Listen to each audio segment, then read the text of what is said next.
गेलो होतो ना, तिथे मीटिंग घेतली. तुम्हाला माहिती आहे, मी सर्व केल्यानंतर माझ्याकडे प्रस्ताव किती आले. मला 100 हॉस्टेल बांधायचे, 38 प्रस्ताव आले. 38 त्याच्यातले 27 विजिबल होते. म्हणजे मला आता 100चा आकडा क्रॉस करायला किती दिवस लागतील. सगळ्या अधिकाऱ्याला दम दिलेला आहे. काही वेळ झालं तर मला 1 महिन्यामध्ये सर्व प्रपोजल पाहिजे. हॉस्टेल बांधणार म्हणजे बांधणार. त्याच्यामध्ये मुलं किती शिकणार आहेत, मुलं आणि मुली किती, 25,000 मुलं मुली तिथं नवीन पुन्हा राहू शकतात. समाजाचं देणं म्हणतं ना, मग चांगलं काम करा. जे चांगलं व्हायचं करा ना. संजय शिरसाटने आयुष्यामध्ये कधी कोणाशी होऊन कधी खेटला नाही, आणि जर कोणी खेटला त्याला कधी सोडलं नाही. आपल्याला काय करायचंय, एक तर आपण असे बाबासाहेबांनी 2 गोष्टी आपल्याला चांगल्या शिकवल्या. एक, शिक्षण चांगलं कर, नाही तर शिवाय तरी चांगल्या दे. सगळ्या आमच्या बहिणी हसायला लागल्या, हा भाऊ हे बरोबर, आम्ही तर रोजच शिवाय देतो. मावश्या हो, समाजामध्ये जर पुढे जायचं असेल, या देशामध्ये, या राज्यामध्ये जर स्पर्धा करायची असेल ना, तुम्हाला स्वतःला मोठं व्हावं लागेल. मोठं लोकांनी आपल्याकडे पाहिलं पाहिजे.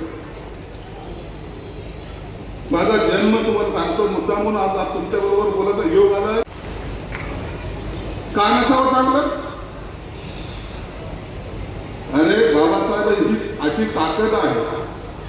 मी अनेक वेळेला सांगत असतो, राजकारणामध्ये राष्ट्रपती किती झाले, पंतप्रधान किती झाले, मुख्यमंत्री किती झाले, आले काय गेले काय माहित नाही.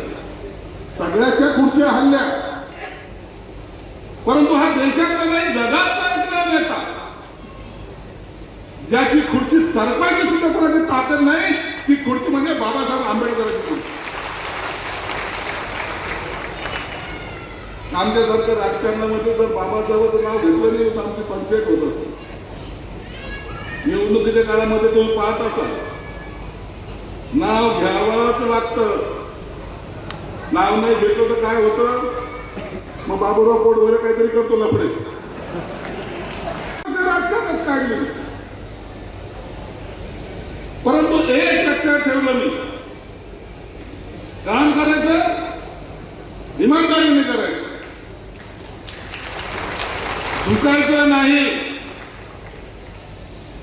अरे बाबासाहेबांचे लेकरं आहोत, असे झुकणारे म्हटले आहोत का? मी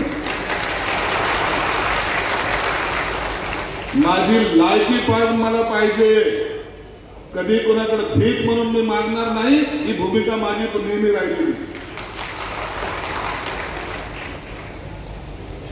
मंत्री झालो त्या दिवशी मला स्वतःला भरोसा नव्हता मी मंत्री झालो म्हणून.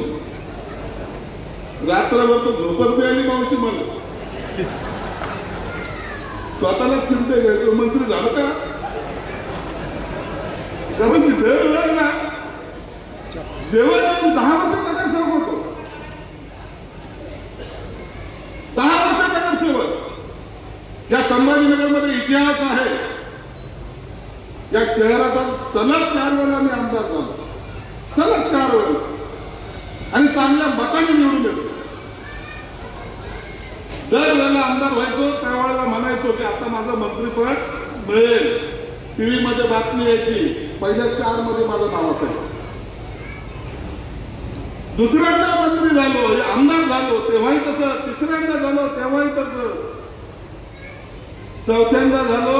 आता मला जर आमदार जर मंत्री जर झालो नाही ना, ते सचिन सारखं मला हत्या करावं लागते की काय माहिती.